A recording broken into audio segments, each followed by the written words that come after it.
When I've got you as a student, it's Godfrey Daniel! The Cuphead game might be hard to beat, but their show on Netflix is very easy to binge watch. Correct!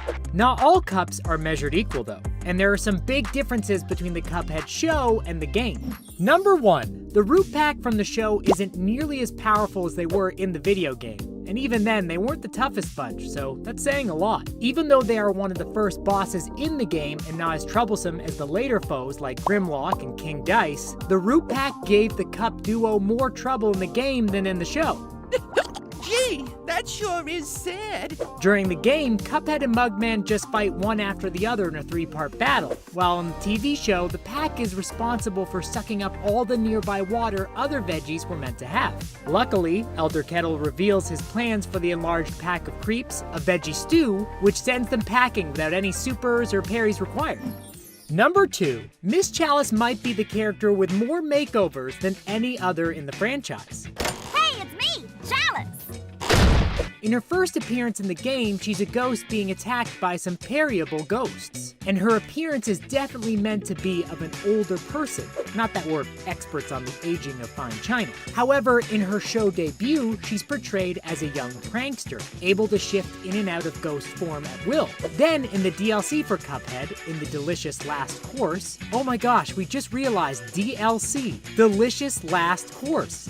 It's an acronym. These games are awesome. Anyway, in the DLC, she's interchangeable with the Cup duo as she takes on a corporeal form. And then finally in Season 2 of the Netflix show, well, she's pretty similar to Season 1, but she finally reveals herself as a half-ghost. Hiya, fellas! Essentially, it seems her canon and design changed when she was decided to become a playable character. Fair enough. Number 3. For a king, he sure gets pushed around a lot. King Dice is a villainous casino-owning crook in the video games, and a minion of the devil. He comes across as quite sinister, and there are more adult-oriented themes surrounding him and his own minions. In the games, before the duo can defeat him, they must fight humanoid cigars, poker chips, dice, and alcoholic beverages. Perhaps a metaphor for overcoming their own addictions? Probably not, but we do know Cuphead has a gambling problem for sure. This is dialed down in the show. While Cuphead does get ahead of himself while playing a game, it's not in a casino but at a carnival, a much more kid-friendly environment. Anyway, back to King Dice. In the show, King Dice has been watered down to an unsavory showman. Still up to no good, but without the more adult-oriented themes of tricking people into giving in to their addictions. Number 4, arguably the most important character in the game finally gets the spotlight he deserves in the show. Close the door, boys. Elder Kettle is a very important but small character in the video game, giving Cuphead and Mugman their snappy spell after Cuphead gets them into trouble. The ability to shoot while snapping is essential not only for gameplay, but also for the Cups to gather the required contracts and save themselves and eventually all of Inkwell Isle. In the show, his role is expanded, but he has a more comical side and gets very upset whenever Cuphead and Mugman fight. Now, fighting! The show implies that he's a retired war veteran and a decorated war hero. Which war? Maybe Vietnam? Number 5. Another character who gets a more complex makeover for the show. Say goodbye to Cuphead. Goodbye. In the game, the devil is just straight up evil, without an ounce of humor and just out to make everyone his minion and own their souls. He also has the contract for both Cuphead and Mugman's souls, leading them both to journey out and save themselves. The devil from the show, however, is a much more fun, vibrant character who helps carry the humor of the show along with the Cup-based duo. A Cyclops with an eye patch. While the people of Inkwell Isle fear him just like the game version would never be caught painting Elder Kettle's fence for any reason, while the show version does. The game version appears a little more villainous in design, while the show's version has been softened because, say it with us, it's a children's show. Number 6. This is likely the first time you're hearing this character's name. I am Quadratus the Great and Wise. In the Cuphead video game, there is a face inside a pool about halfway through the game whose name is Quadratus. And he's a bit of a downer, because he'll tell you how many times you lost your health and had to start over since you started playing. He's not as much of a downer in the TV series, however.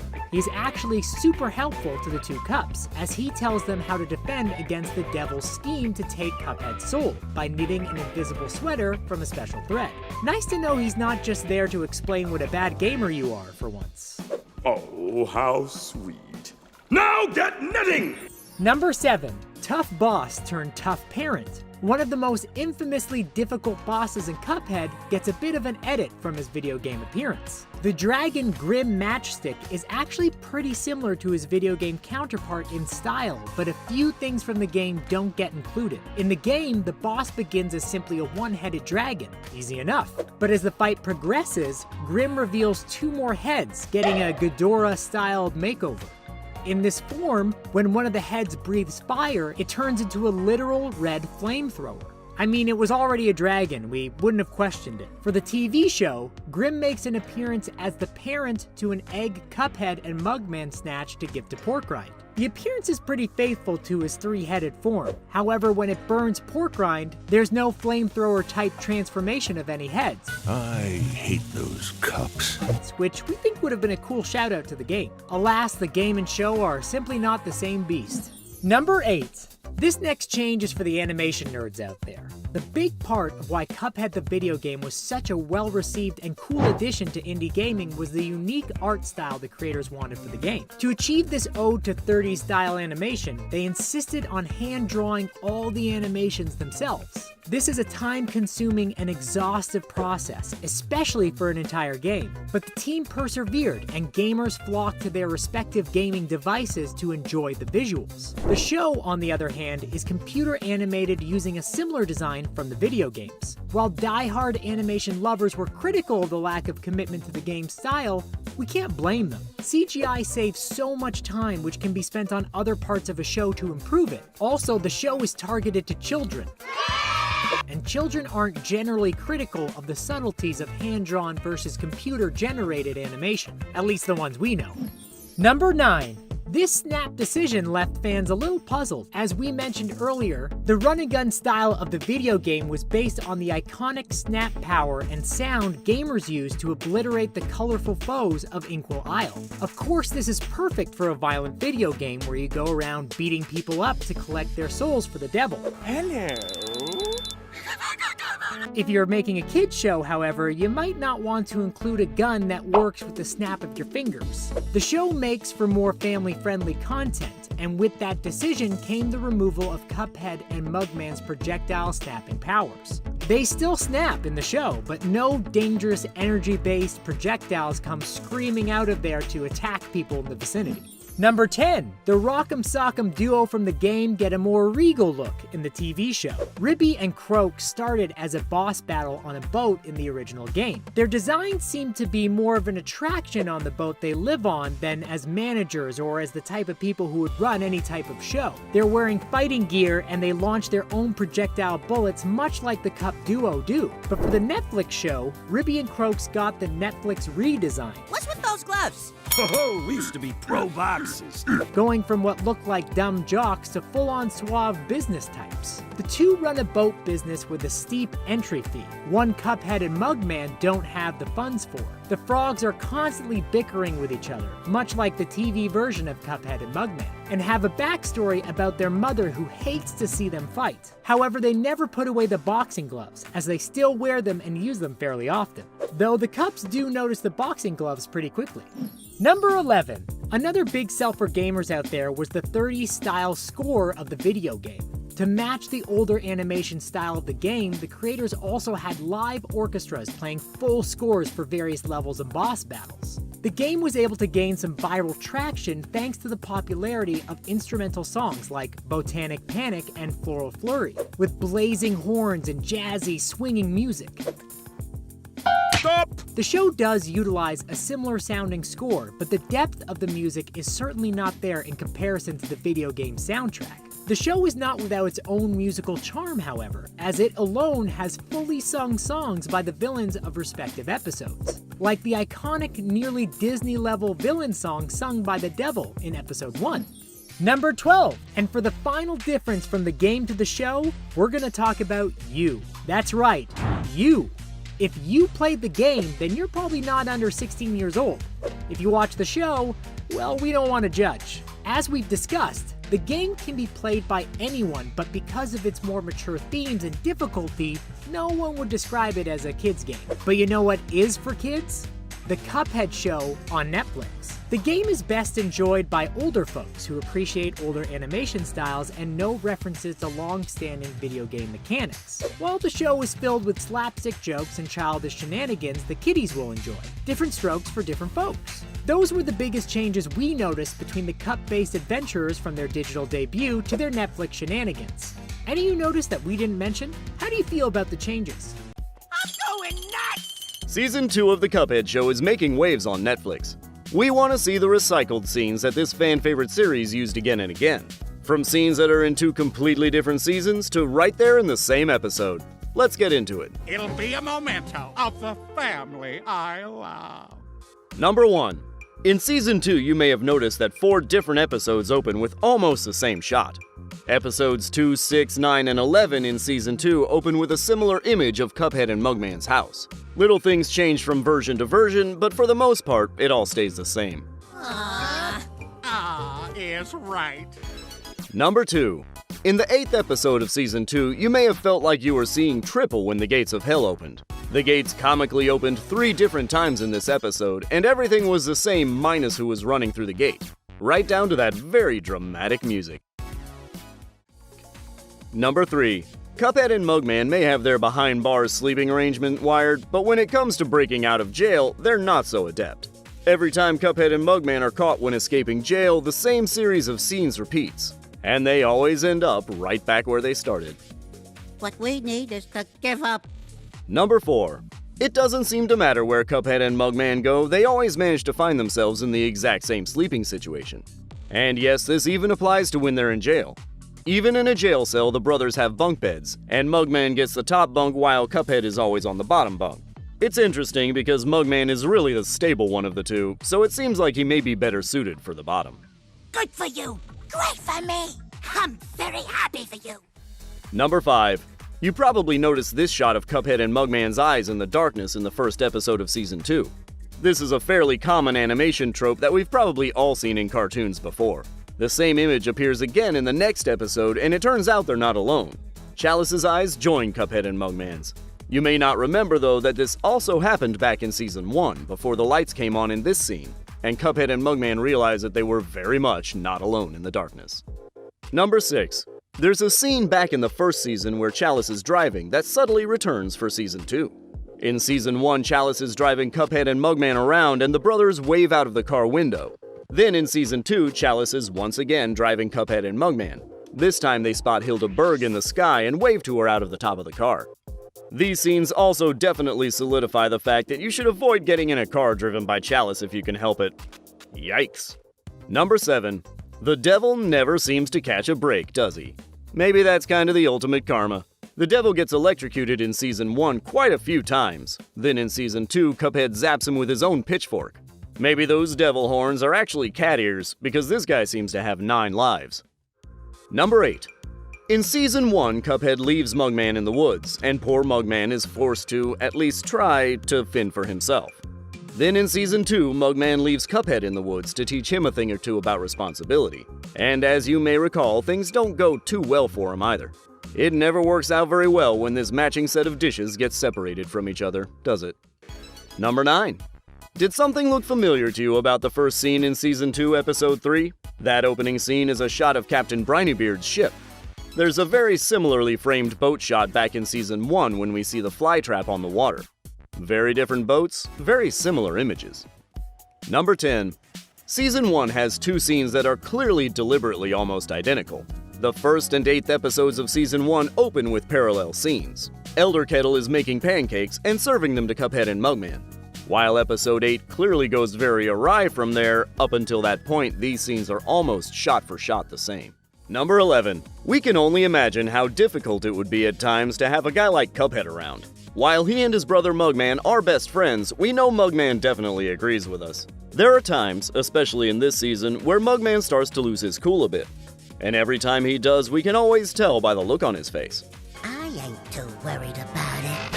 Whenever Mugman descends into madness a little bit more, he gets a very particular look in his eye that we've come to notice as soon as it happens.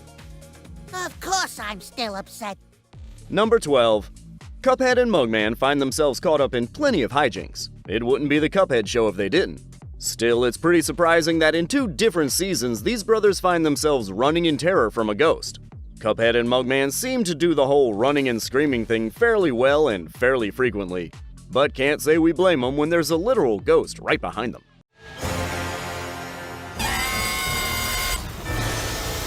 Cuphead is back. After a long wait, we're ready for the Cuphead Show Season 2, and it's got plenty of hidden references to other media and nods to classic tropes. Buckle up, Cuphead fans, because we've got a wild ride ahead of us. What do you say? We're in! Number 1. There was one trope that was used a few different times in this season that you almost certainly picked up on. Cuphead is a cartoon that loves to pay homage to other cartoons. It is largely based on the golden age of animation, which means that they make many nods to animated features from the 20s and 30s. One that you certainly noticed is their repeated use of the eyes in the dark trope. That's right, ding-dongs. This visual trope shows nothing but 2 floating eyeballs on a black screen to indicate that a character is hiding in the dark. Variations of this particular image have been used in different animated features for decades.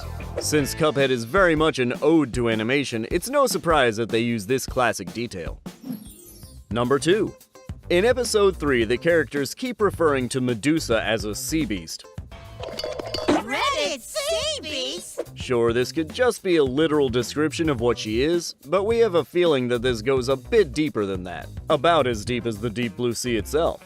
Season 2 of the Cuphead Show is the newest product of Netflix Animation. Another recent product of Netflix Animation was its popular movie, The Sea Beast. Perhaps mentioning sea beasts in the Cuphead Show was Netflix Animation's cheeky way of referencing its other recent hit. Number 3. Speaking of classic cartoons, the entire first episode of Season 2 seems like it may be a Looney Tunes reference. Pretty much. This episode has many callbacks to the Merry Melodies cartoon Bars and Stripes Forever. This cartoon, like this episode, is also all about characters attempting to escape prison. If you watch this short right after watching the episode, you'll likely be struck by how similar these 2 cartoons look. Even the way the characters sleep on their beds in prison makes it very clear that this isn't just a coincidence. This episode definitely drew some inspiration from this short. So we're getting out of here. You mean it? Yeah. Number 4. As for another very recognizable Looney Tunes reference, the second episode of the Cuphead Show's second season is titled Rats All, Folks. This is a clear reference to That's All, Folks. That's all, folks. Porky Pig's classic closing line at the end of Looney Tunes cartoons. Interestingly though, while the title is a play on the episode's storyline that focuses on a rat, Rats All, Folks isn't the season finale. Number 5.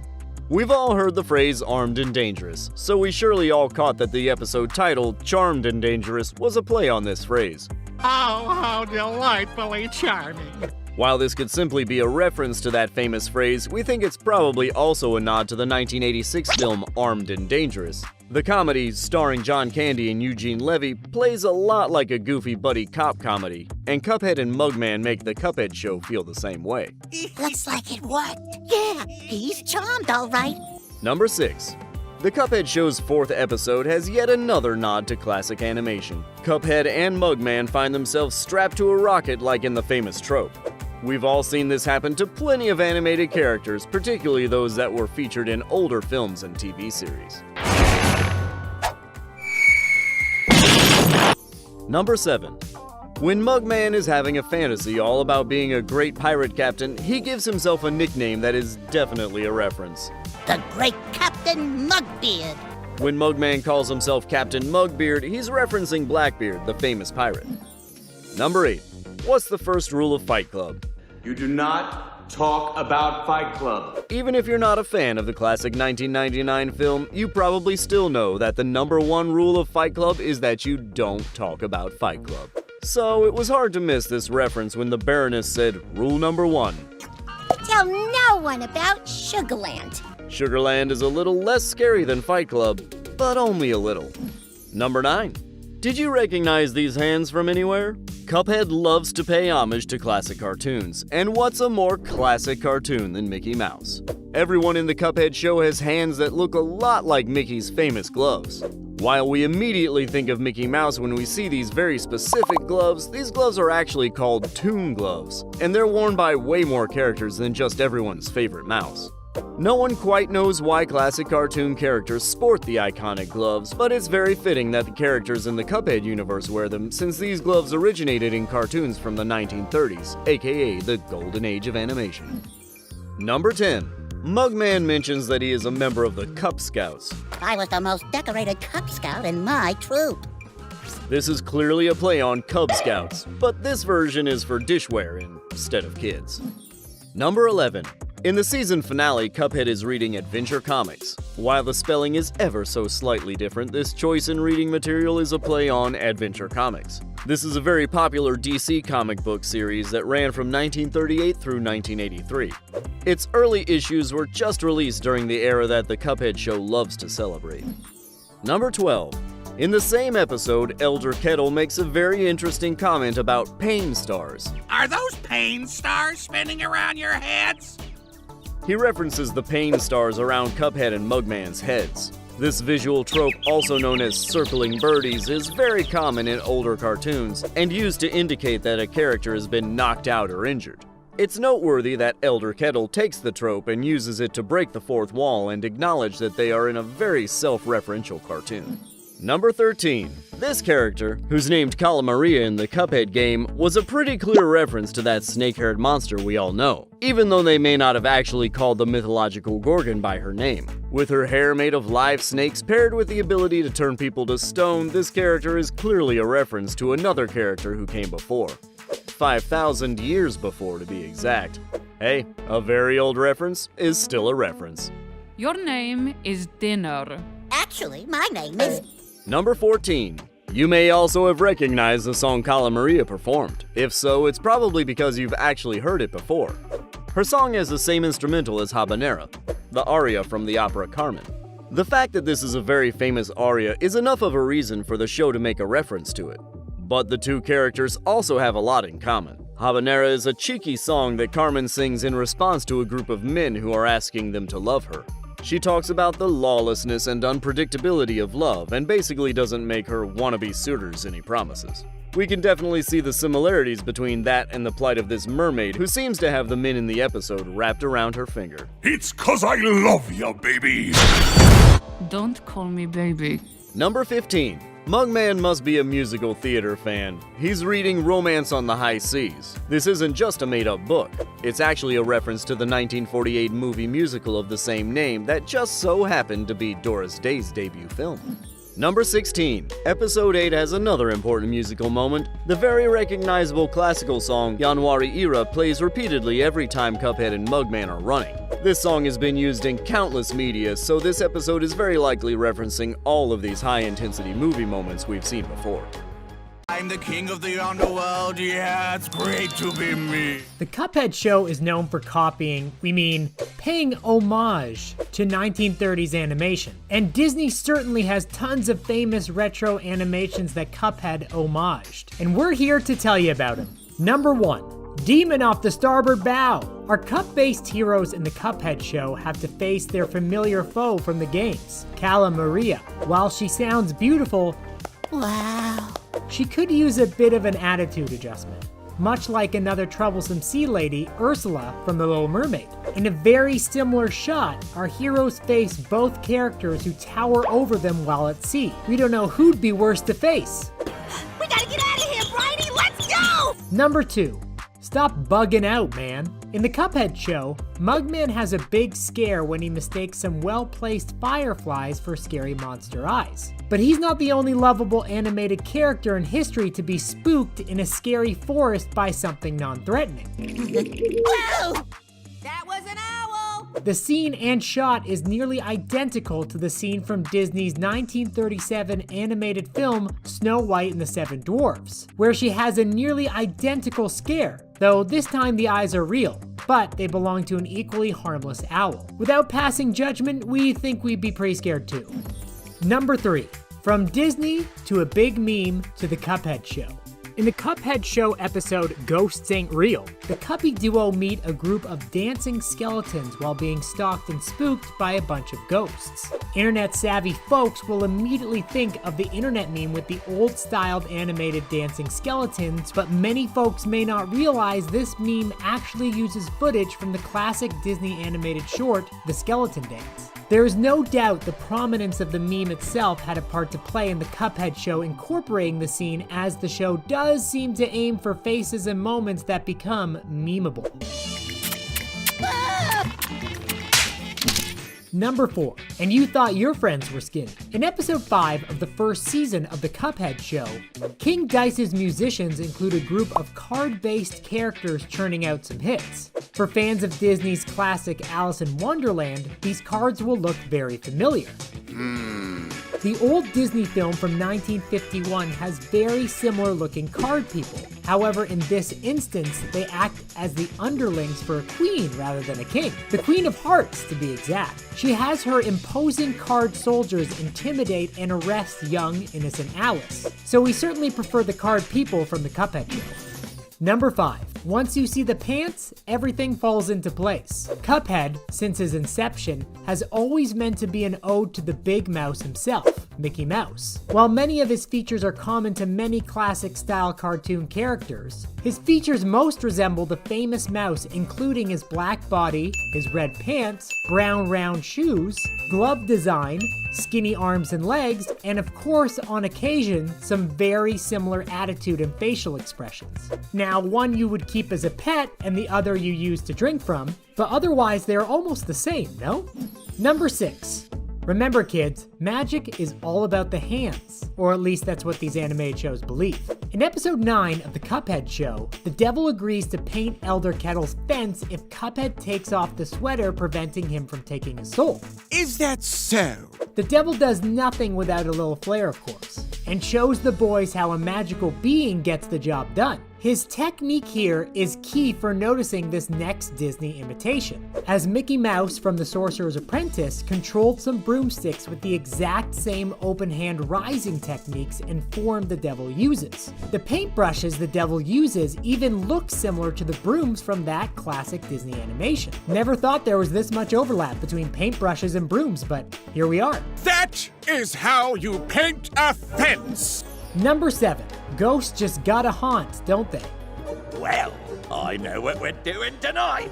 In episode 6 of the Cuphead show, Cuphead and Mugman are beset upon by a group of ghostly ghouls after insisting they cannot be scared. They are not the first animated group of likable characters to be chased by ghosts that look like this, however, as Mickey, Goofy, and Donald Duck are annoyed and stalked by ghosts with a nearly identical design. The red nose on each ghost is a dead giveaway that this episode and ghost design was an ode to the 1937 Disney classic Lonesome Ghosts. Cuphead and Mugman keep their finger guns holstered, however, while Mickey chose a different approach. Number 8. Some folks are Mickey Mouse people, and some folks are Oswald the Rabbit enjoyers. While Cuphead is meant to resemble the more famous Mickey Mouse, Mugman, by contrast, is meant to resemble another Disney character with a long history, Oswald the Rabbit. Oswald actually predates Mickey Mouse, but over the years, Mickey took over as Disney's mascot, while Oswald fell from favor. Seen side by side, it's easy to spot how the coupling is meant to be an ode to Mickey and Oswald and their somewhat newer friendship with each other. Though the Cup Bros definitely have more sinister intentions than their kinder inspiration. It does! Number 9. Card people, Cupheads, and now Saxofolks. The Cuphead show features some saxophone-based folks who unfortunately suffer through Cuphead's antics in the opening of the show. But sax people have a long history in animation, dating back all the way to Disney's Silly Symphonies cartoon over 80 years ago in an animation called Musicland. where two lovers from different worlds attempt to make it work despite their parents' war. Now, those Sax people were more prone to violence. Hopefully Cuphead didn't invoke this history of wrath after his and Mugman's stunt. Number 10. All things considered, there's not that much to laugh about. Not funny, Cuphead. In episode 6 of the first season of the Cuphead show, Mugman has a moment of laughing to himself against a log as he realizes he was scared for nothing. You know, it's actually kind of peaceful out here. Which turns out not to be the case, as he was about to be haunted. The setting, scene, and beats are almost exactly the same as Hickabob's in the Disney classic The Legend of Sleepy Hollow. Hickabob is similarly leaning against a log, laugh happy before his worst nightmare appears, the Headless Horseman. I think the two characters would also get along since they have a very similar disposition. Number 11. Add phone people to our never-ending list of object-turned-humans. Hello. This character from the Cuphead show is styled after an older version of the telephone. And they might be a grandchild of the telephone person from Disney's classic Through the Mirror. Not only do both characters use the same type of telephone to form a character, but their design is also very similar. We never get to see the Disney version play skee-ball at a carnival, but now we sort of know what it would look like. Number 12. You might not be super big on labels, but older animations sure are. Title cards were a big deal back in the day, not just for animation, but for a lot of retro films and television shows. The Cuphead show didn't miss a beat by having their episodes introduced the old-fashioned way. In particular, you can see how similar the Season 2 Episode 4 title card, Another Brother, was to Disney's No Service title card starring Mickey Mouse. Those were some of the Cuphead show's biggest Disney moments. Any you noticed that we didn't mention? There isn't anybody else I'd rather go around blowing stuff up with. There are 1,000,010 moments from the Cuphead show that are definitely not kid-friendly. Take it off and I'll give you $10.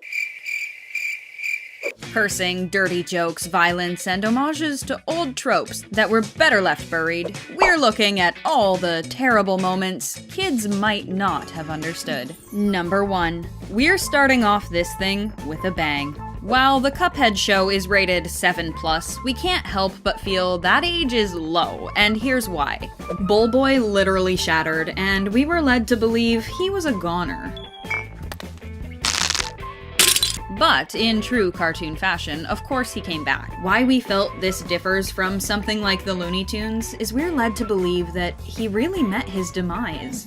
Number 2. Does the shady piano teacher deserve what's coming? While this is an age-old trope, dropping pianos on characters with these malicious intentions are usually not seen in children's shows these days. Mugman tried to drop the piano on his brother Cuphead. Of course, his teacher takes the brunt of the damage after stealing Cuphead's song and spotlight. Number 3. I scream, you scream. We all scream for the ice cream man to just go away. And out of the realm of tropes, which to some degree we forgive because homages are just classic, the villainous side of Mugman gets super dark. This ends now! He tries to take out the ice cream man for playing his ice cream music too loud. Then it's implied that the ice cream man wants to run Mugman over. Of course, in comedic fashion, that turns out to be a twist for comedy's sake, but we are still left to believe it, even if just for a moment.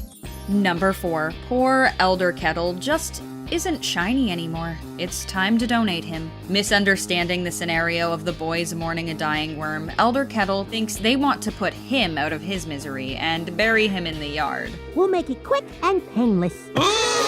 Number 5. Kitchen shears are handy sometimes. They're just one of the many weapons in this show. After being dropped by his music teacher, Mugman feels a deep-seated desire to destroy the talent of his brother. Cuphead can't play in the recital if he doesn't have any hands! Number 6. The devil incinerated a bunch of demons. You can't tell us that's kid-friendly. Ow! What did you do? Number 7. And speaking of fire, he sets the entire city on fire. Lost my touch? I think not. You know who else likes to set fires, though? Elder Kettle, who is an arsonist. Doesn't sound like a children's show when you phrase it like that, huh? There are some baby pics we would like to burn too, Elder Kettle. Number 8. Impossible isn't the word for it. So when Cuphead finds himself a new brother, he and Bowl Boy literally drown themselves for fun and then ride on top of a train. Yes, we did see this in Aladdin, at least the drowning part, but something about it just screams not for kids. Number 9. The Cuphead show is far more than just violent. It's also downright creepy. Between the Baroness and Chalice's ghostly scare, there's lots that can freak kids out. However, one moment in particular wins the cake. Elder Kettle becomes the Grudge. And that movie is definitely not for children. Number 10. Sometimes just the language of the characters is foul enough. From antiquated curse words that slipped off the radar to dark analogies, Cuphead is definitely throwing a bone to an older audience. Our chances of survival are slim to none. And Slim just drowned. Winter is a merciless killer. Well, you don't have to be such a... Number 11. Stabby things can be spotted in nearly every episode. There's a colorful array of weapons in the show. From kitchen shears to ice cream cones to pitchforks to explosives and makeshift cannons, the show's full of violence. Number 12. The morality of the characters is one huge factor of the Cuphead show that sets it apart from other children's shows. There's no good moral character. Mugman is the closest this show comes, but that's out of his own cowardice. The characters are cruel, vindictive, thieving bullies. While moments of goodness shine through in the characters from time to time, they're still all seriously awful, and that's part of the show's charm. Number 13. Our parents didn't listen when we told them vegetables were bad. One seriously obvious moment from season 1 that was not meant for children was the raging party the vegetables threw. Water was a stand-in for alcohol, obviously, and we just can't help but find it weird they were drinking through their nether regions. Not that veggies have nether regions, but you know, you give them a few human characteristics and it's hard to ignore. Maybe one last sip for the road. Number 14. This saucy number was definitely not made for kids. There's a moment where Mugman tries to seduce the German rat by dressing his hand up like Swiss cheese. Number 15. It's quite understandable for your girlfriend to be jealous if sentient spaghetti is making love to your face. So, are you gonna introduce me to your little friend? Number 16. Love is messy. Oddly, the Cuphead show reflects it well. Yeah, it's love on the rocks. Get it? Everything about Captain Brinybeard's relationship with the sea monster was very adult. It's 'cause I love ya, baby. Don't call me baby. Love is tough. Number 17. The Baroness puts Hansel and Gretel to shame. Okay, we could be coming up with this all in our own heads, but this doesn't seem appropriate to us. Ain't you gonna eat my sweets? What do you think? Dirty or innocent? Number 18. Sometimes Cuphead and Mugman become man and wife for a moment. Get out! Don't come back until you learn some self-control! Now this moment is totally coded. It is literally the wife kicking the husband out on his butt for drinking too much. Cuphead has the 5 o'clock shadow made of chocolate to prove it. Number 19. Seriously, for a kids show, it has weirdly mature breakup scenes. I'll never give up on love. Relationships are a series of peaks and valleys. Now that's a joke for adults. Number 20. That feel when the male person's the only one who can love you. Special delivery! For you this time. Mugman, the lonely housewife in his apron with his pie, is flirting with the mailman.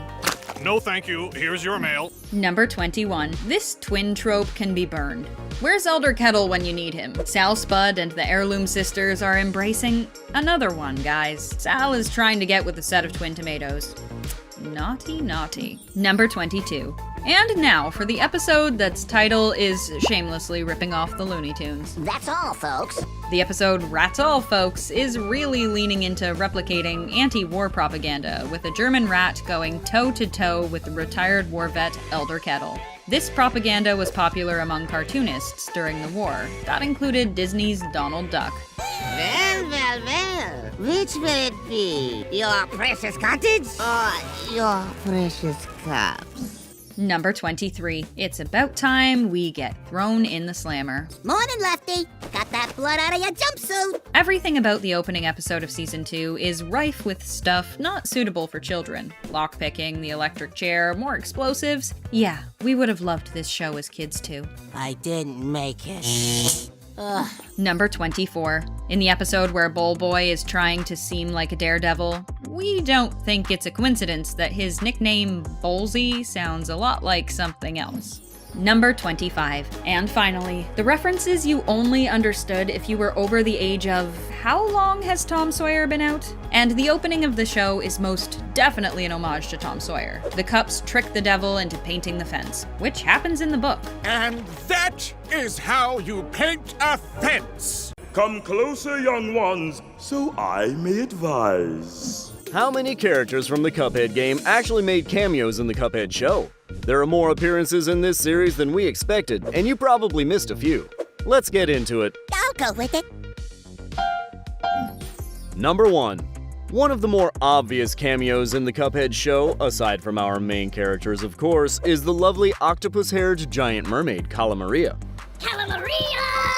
Hi! Those who've played the Cuphead game surely know Cala Maria. She was a boss on the High Seas Hijinks level of the game. In the game, you have to shoot at Cala Maria whenever she pops up out of the sea. In this series, however, she's the Cuphead show's ultimate seductress, winning the hearts of both Brineybeard and Mugman. But that doesn't mean she's actually interested in winning hearts. She seems more focused on eating. Romance isn't in the cards right now. But We love a relatable mermaid. Number 2. Captain Brineybeard is another famous boss from the Cuphead game. Yet instead of fighting him from the dock while Brineybeard is on his ship like he does in the game, in the series, Cuphead is more of a fan of Brineybeard than a foe. Yay! He goes from helping him on his quest to really defending him. Even though Brineybeard didn't get the girl in the end, at least he made friends along the way. Number 3. Captain Crustacean is a really funny-looking giant lobster who you'll have to fight if you venture into the perilous piers level of Cuphead. You'll have to have quite the eagle eye to spot this lobster in the series, though. He's just in the background working on a boat in Season 2 when Cuphead and Mugman are about to board Captain Brineybeard's ship. Wow, Captain Crustacean must have been working out since we last saw him. We don't remember him being that buff in the game. Number 4. When you first spot Hilda in the Cuphead game, she's perched on a cloud. She then turns into a blimp. Since Hilda is such a well-known and classic Cuphead character, many fans of the game have wished that her presence in the series would have been more than just the super short cameo that it was. We think though that this was a perfectly fitting appearance. She appears briefly in Season 2 in her blimp form, flying in the sky overhead and cackling maniacally. Cuphead, Mugman, and Miss Chalice wave hi at her from their car below, and in that moment all seems right in the Cuphead world. That was swell! Number 5. Goopy Legrand is another boss you're sure to run into if you play the Cuphead game. If you're thinking that you didn't catch Goopy Legrand in the Cuphead show though, don't worry, you're definitely not alone. Goopy didn't make a cameo in the obvious ways some others did, but that doesn't mean he isn't there. He actually makes an appearance in the theme sequence, where his face is on a headstone like it is in some parts of the game. In this case though, he looks pretty mad. Number 6. Ludwig was a kind of cute little grumpy gramophone-headed guy in the Cuphead game. He looked very different when he made a cameo in Season 2 of the Cuphead show. I got crawdads to catch. But despite his extreme makeover, he played a main character in the episode Piano Lesson. Just release the tension in your hands. Number 7. Cyclops is a sub-boss from Cuphead's Rugged Ridge level, and she's known for being invincible. But according to the Cuphead show Season 2, she's not actually that invincible, since she managed to land herself in jail. Sorry, Cyclops, but if you can't do the time, don't chase after innocent little cups. Well, mostly innocent little cups. Nah, I don't want to hear another word. Number 8. Baroness von Bonbon is the primary boss of Cuphead's Sugarland Shimmy level. She's known for her castle that just so happens to be alive and goes by the name of Whippet Cream Pup, as well as her demeanor and appearance that seems utterly sweet in more ways than one, but is actually really, really scary. You got a real creepy way about you, lady. Well, Baroness von Bonbon taught us to never judge a boss by its cover, and her role in Season 2 of the Cuphead show solidifies this. She turned out to be just as scary as ever. Number 9. Sally's stage play only made a short cameo in the Cuphead Season 2, Oh, do excuse me. but fans of the game were happy to see her nevertheless. Game players fight Sally's stage play in the dramatic fanatic level of the game. If you had trouble beating her in the game and still harbor a little resentment, you're in luck. Cuphead gets his revenge in the Cuphead show. With the help of Mugman and Miss Chalice, he scams her. It's the perfect scam. Number 10. Werner Vermin is a very battle-ready rat from the Marine Corps level of Cuphead. The name is Werner Vermin. He got his own episode in Season 2 of the Cuphead show. Interestingly though, in the game, Werner was much bigger than Cuphead, and in the series, he's more rat-sized. If Cuphead and Mugman are human-sized, that is. If Cuphead is cup-sized, then Werner is actually super small. Wow, this is getting confusing. Number 11. The devil makes more than just a quick cameo in the Cuphead show. Hello? This was really no surprise since he's the primary antagonist in the game and now also the series. The devil appeared quite a bit in both seasons 1 and 2, and while he had some very funny scenes, the devil definitely lived up to his name and proved himself as the biggest villain in the Cuphead universe. Major spoiler alert, he abducted poor Mugman and took him to hell. Goodbye to Cuphead. And we have to admit, we're pretty worried about Mugman. He has way too much anxiety for hell. Number 12. In the game, King Dice is the devil's sidekick of sorts, and as such, he is one of the most difficult bosses to beat. Because of his prominent position in the game, it's fitting that he's also had quite a large role in the series compared to some of the other bosses. Who's the host with the most? You can see him in both Season 1 and 2. Number 13. Ribby and Croaks are the final bosses you'll encounter on Inkwell Isle 1 in the Cuphead game. Since they're a particularly important and classic pair of bosses, it makes sense that, like King Dice, Ribby and Croaks appear in both seasons of the Cuphead show. Cover charge is $20. The Froggy pair plays a pretty large role in Season 1, but if you blink you could miss them in Season 2. You can see them seesawing in Season 2, and it's really nice to see these two tough guys are getting along these days. Number 14. Things are looking grim. Grim Matchstick is the dragon boss who you encounter if you ever play the Fiery Frolic level of Cuphead. This dragon, or should we say dragons, appears in Season 1 to retrieve their baby, or should we say babies. Life must be so confusing when you have 3 heads. Number 15. Sergeant Gumbo Gumball is an anthropomorphic gumball machine. He comes from Baroness von Bonbon's Sugarland Shimmy level in the game, and he makes a subtle cameo in Season 1. When Miss Chalice uses a gumball machine, it comes to life, and we know exactly who that is. Nice try hiding there, Gumbo. Number 16. The Root Pack is, per their name, a pack of root vegetables. The group is composed of a potato named Sal Sputter, an onion who goes by the name of Ollie Bulb, and Chauncey Chantenay, who's a carrot who just so happens to have a hidden third eye. That's some real plant-based nightmare fuel. Together, the group makes up the boss you must beat in the Botanic Panic level of Cuphead. And they also have plenty of screen time in Season 1 of the Cuphead show. Number 17. Good old Pork Rind. He's the owner of the shop aptly named Pork Rind's Emporium in the Cuphead game, where players can exchange the coins they've collected for gear and weapons. It's good to see this familiar face along with his shop in the series, because it helps to flesh out the idea that Inkwell Isle is a real place with consistent establishments between the game and the series. Did you spot all those cameos in the Cuphead show? Were there any sneaky appearances that you caught that we didn't mention? Are those pain stars spinning around your heads? Huh? What? What's this? Cuphead and Mugman have returned to Netflix, and they've come equipped with plenty of Easter eggs to uncover. So grab your favorite cup, and let's get into it. Come on, I'll prove it to you. I'll get my coat. Number 1. Mrs. Potts. The story of Cuphead is a tale as old as time, and it looks like this house is too. From the shape to the colors, this house looks just like Mrs. Potts from the Disney classic Beauty and the Beast. We just wish that house was also voiced by Angela Lansbury. Number 2. Goofy. From his face to his outfit, it's clear that this little guy is a young Goofy. I told you so. Fork it over. Little Goofy is just as cute as we'd imagined, so it's too bad that he gets his balloon popped by the devil himself. It's okay though, we know this guy ends up having a pretty good life. Number 3. Minnie Mouse.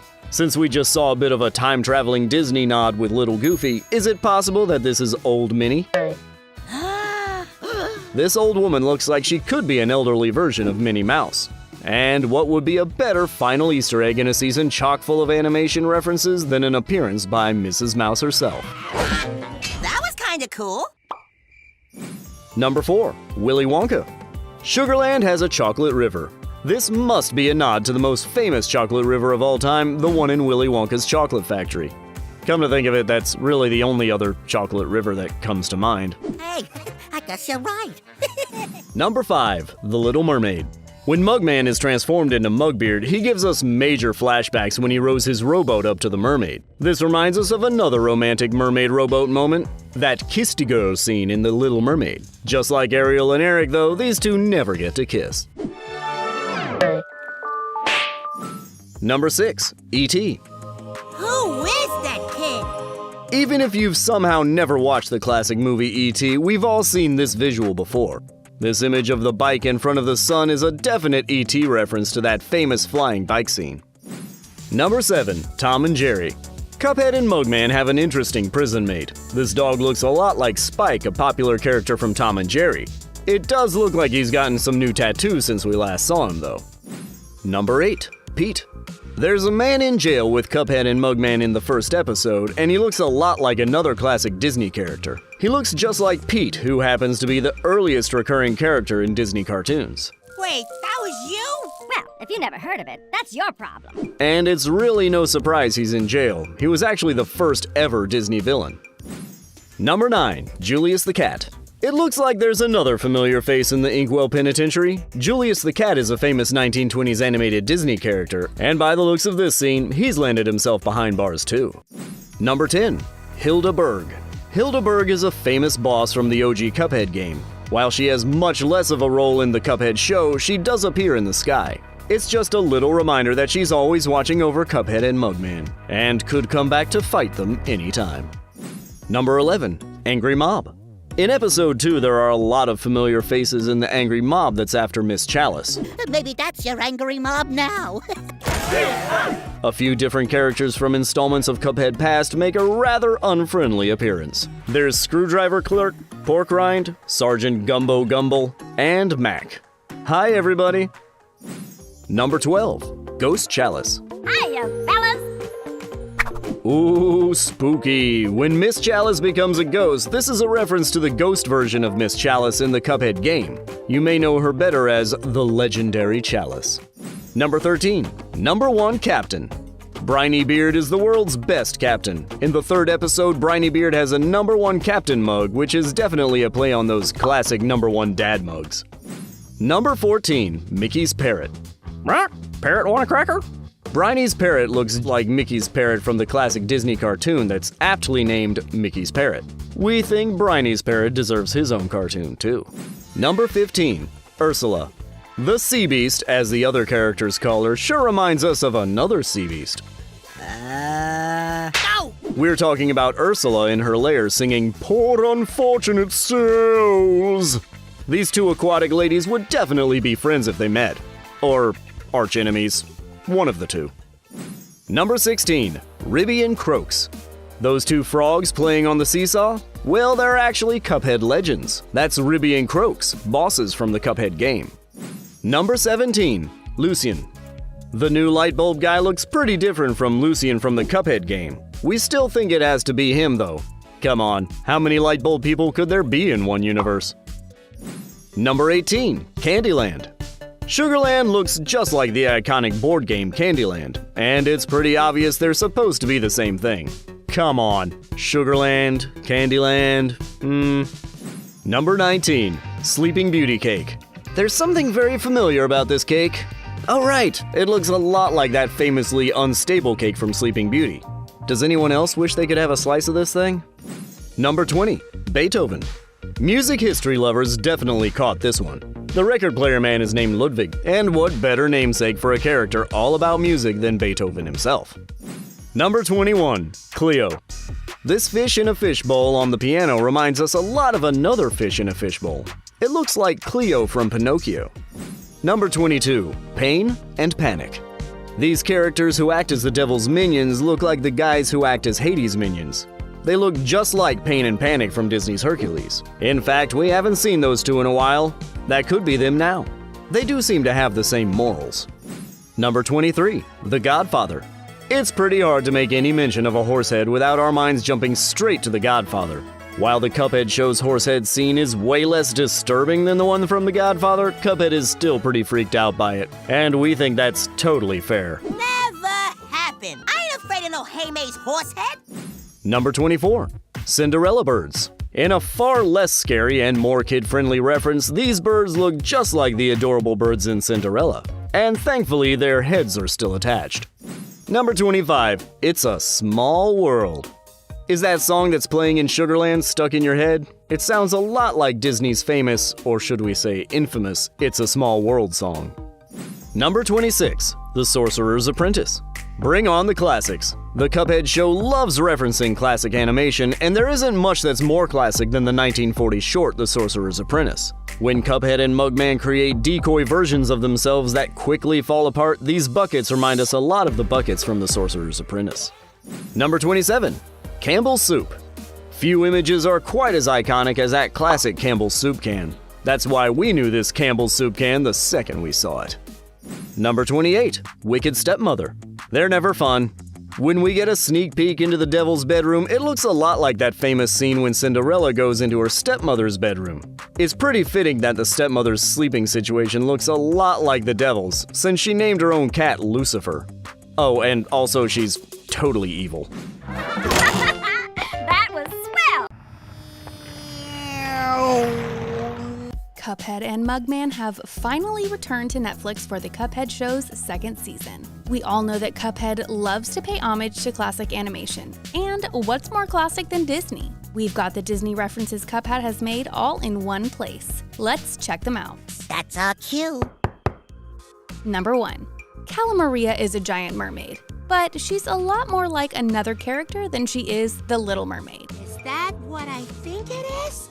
Calamaria has a lot in common with Ursula. She lives in her lair waiting for someone to arrive so she can do something objectively evil to them. Not to mention, like Ursula, she sings a pretty sinister song. Wow, you have a beautiful voice. Number 2. The main character of Cuphead may actually be modeled after the main character of Disney. You may have noticed that most of the characters in Cuphead wear those famous gloves. These gloves were common in classic animation, but we're most familiar with seeing them on Mickey Mouse. Not only does Cuphead wear Mickey's famous gloves, but he also wears shorts and shoes that are similar to his. It's me, Agent Mickey Mouse. Number 3. Cuphead borrows a thing or two from Beauty and the Beast, and we think what the series borrowed is very fitting for a show called The Cuphead Show. Beauty and the Beast and Cuphead both have quite a few characters that are anthropomorphized household objects, but the parallels actually go even deeper. To start, as a white teapot and pink accents, Cuphead's house reminds us a lot of Miss Potts, and Elder Kettle is a teapot man, while Miss Potts is a teapot woman. Wouldn't they just be the cutest couple? She'd also be a great stepmom of sorts to Cuphead and Mugman, since they're cup people, just like her son Chip. Chip. Oops, sorry. Number 4. In episode 5, Cuphead and Mugman go to a place called Sugarland, and we think this world looks awfully familiar. Sugarland looks like it borrowed a lot of its aesthetics from Wreck-It Ralph. Both of these worlds are all about sugar and sweets. They both have candy castles, and they both get just a little out of control. Didn't you hear the song? It's Sugarland. Number 5. The devil in Cuphead seems like he'd get along perfectly with Hades from Disney's Hercules. They're both wisecracking, sarcastic jokesters who have very little good in their hearts and just so happen to rule over the underworld. They both also take their jobs very seriously, and these two pairs look a lot alike. Okay, fine, I'm cool, I'm fine. Number 6. While we can't actually hear their song, there are singing flowers in the Cuphead theme sequence. It's hard to see singing flowers without thinking of Alice in Wonderland. If we were able to mute the Cuphead theme song, maybe we'd hear those flowers singing The Golden Afternoon. And since Cuphead loves surrealism just as much as Alice in Wonderland does, we wouldn't be too surprised to see those famous butterbread butterflies flying around these flowers either. Number 7. One moment in Cuphead 2 stands out above the rest when it comes to making a very obvious Disney reference. This little kid who loses his ice cream is almost certainly a young Goofy. Not only would we recognize that Goofy face anywhere, but it looks like he's just got a bigger version of the same outfit as he got older. We're gonna look at old Goofy so differently now, knowing he was that cute when he was little. Something seems different about you. Number 8. And just seconds later, there seems to be another time-traveling Disney character we all know and love. This old woman looks to be an older version of Minnie Mouse. From the ears to the glove to the snout, she bears a lot of similarities to what we think Minnie would look like in her later years. But we're simply gonna have to forget about what happens to her at the end of this scene. Number 9. Cuphead and Mugman have a very interesting jailmate at the Inkwell Penitentiary. This man looks a lot like Mickey's arch-nemesis, Pete. You may know him as Peg-Leg Pete. Since Pete was actually Disney's first ever villain, it's a pretty smart reference to show him as an inmate. Aha! Your game's up, Pete! Number 10. Pickle and Peanut was an animated Disney series that ran from 2015 through 2018, and its main characters were, of course, a pickle and a peanut. The trolley driver in the 4th episode of Cuphead's 2nd season is an anthropomorphic peanut. And we've seen an anthropomorphic peanut with a shell, and all like that one in Peanut and Pickle. Number 11. Cuphead and Mugman have circling birdies around their heads, and Elder Kettle references them, calling them pain stars. Circling birdies were common in the golden age of animation and appeared in many Disney cartoons of the time. Are those pain stars? Number 12. Disney World's Haunted Mansion is one of its most famous attractions. There were many similarities between it and the mansion where Cuphead, Mugman, and Chalice run into the real ghosts. Both mansions have spooky paintings, decor that glows green, and some elderly ghosts. Ooh, this next house is creepy. Number 13. There's a Silly Symphony episode called Music Land that the Cuphead intro seems to draw a lot from. It starts with a title card and a map just like Cuphead does, and it has anthropomorphized instruments just like the Cuphead intro. Number 14. When Cuphead is left to fend for himself in the woods, he has a pretty unpleasant encounter with some squirrels. From their eyelashes to their rather human-like movements, the squirrels that beat up Cuphead are reminiscent of the squirrels from The Sword in the Stone. Oh, you squirrely squirrels! Number 15. No matter how much animation you've watched, you probably noticed that Cuphead's title cards look very familiar. While these old-fashioned title screens have been used in many different cartoons from the 1940s and 1950s, they were especially familiar in Mickey Mouse, Goofy, and Donald Duck features during that time. Number 16. Have you ever heard of Oswald the Lucky Rabbit? He's a character Walt Disney created back in 1927. While Oswald may not have the reputation Mickey has, when you see those two characters next to each other, their color schemes make them look a whole lot like Cuphead and Mugman. And there's even more reason to believe that Mugman is inspired by Oswald. Oswald tends to be Mickey's more serious counterpart. Number 17. One of the most obvious Disney references in the Cuphead show came in the series' first season. In the 6th episode, skeletons dance around Cuphead and Mugman exactly like the skeletons in the 1929 Silly Symphony short titled The Skeleton Dance. If you don't recognize the name of this short, you'd almost certainly recognize the gifs it inspired, which have basically become a Halloween staple. Number 18. Speaking of famous Disney gifs, there's a pretty clear reference to a Snow White scene that inspired some very popular reaction gifs. When Cuphead leaves Mugman in the woods, things get pretty scary. Not only is this scene reminiscent of when Snow White is scared and disoriented in the woods, but the two make pretty similar movements. Number 19. We think something else important came from Silly Symphony besides the silly skeletons. This time, it's from a short called Hell's Bells. If you're not familiar with that episode of Silly Symphony, all you need to see is this character to immediately know how Cuphead paid homage to it. Yes, it looks like the Devil's character design was based on Disney's Devil's character design. Sure, Cuphead's devil looks a bit more sophisticated and fleshed out, but from that round face to the identical tails to that, shall we say, devilishly toothish grin, we think there's a pretty uncanny resemblance. Number 20. We all remember that scene from season 1 when the devil paints the fence. Well, while Mickey may use a broom instead of paintbrushes, he seems to do his chores in a pretty similar way in The Sorcerer's Apprentice. Even that music is similar. Did you notice all those nods to Disney? What other references did you catch that we didn't mention? Let us know in the comments. And if you loved this video, be sure to like and subscribe to The Things Animated for all the latest on your animated favorite.